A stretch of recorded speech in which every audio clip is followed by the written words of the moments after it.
I'm here at Vending Paris 2015 and I'm with Robert Lafleur, President of Presse Distribution Automatique.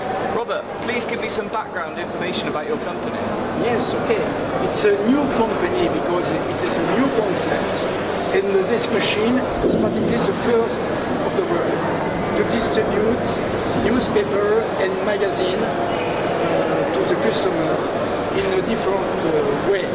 Eventually in a railway station, in hospital, in station, railway station, and so on.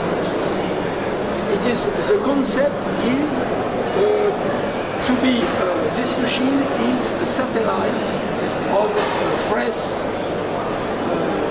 shop, because we need somebody to charge the machine every day or every week, depending on if it's a newspaper or magazine. We have different types of machine, eventually 6 types of machine. This one is an 11 type of machine, eventually a 16 type of machine. And okay. Is cash as payment acceptable with this machine? No, we pay by cash, but we have the possibility also to have a contact, direct contact, depending of the option you want. Is it smartphone compatible, or will that be something that might happen in the future?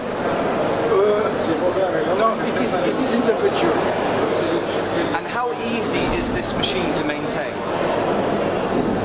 Very, very easy.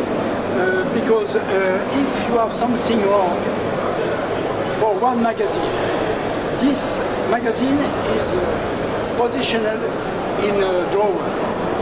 You keep the drawer, and you refill a new one. That's it. Robert, thank you very much.